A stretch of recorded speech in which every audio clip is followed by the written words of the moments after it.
So privacy and data security is top of the mind at the moment. And GDPR was perhaps at one point maybe considered a bit of a burden by most organizations. But how do you think that the changing perception and public concern around privacy and security is impacting that? Do you think that perhaps GDPR is even presenting a bit of an opportunity?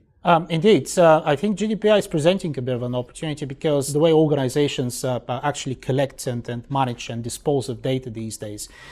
We live in a time when we've got unprecedented access to information. We collect a lot of data, and that quite often includes personal data, but it also includes various other telemetric information that various organizations and individuals generate.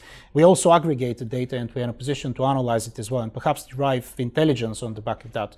And that raises the question of whether we actually live in a society which handles data and access to data in a fair fashion. Is it the case that some organizations have access to more data and therefore they're privileged and perhaps in a better position to leverage that data for economic and perhaps political reasons as well? And yes, I appreciate that many individuals and organizations are concerned about the fact that data is probably not accessible to everyone, and at the same time certain organizations may be abusing data as well.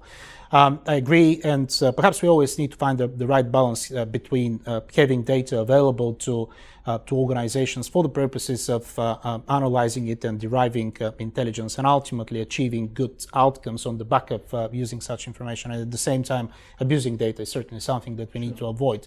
And that's the reason why GDPR is there to regulate and establish the foundations upon which organizations, at least when it comes to personal data, should be able to collect, aggregate, analyze, and manage information in the longer run. Mm-hmm. Tim, a burden or an opportunity?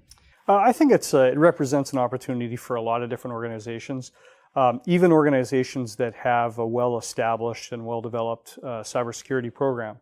The reason I think that is most compliance regulations are sort of checkbox exercises where you're trying to go through a range of controls and ensure that they're turned on, turned off, whatever the case may be. GDPR is different. Instead of requiring compliance and kind of embracing compliance as a security strategy, this is really, you need to have a strategy in order to comply to GDPR. Right. So it's a little different. And I think that's where the opportunity is, because now the organizations that have been struggling with cybersecurity programs, if they embrace GDPR, they can actually get markedly better cybersecurity out of that investment in complying with GDPR.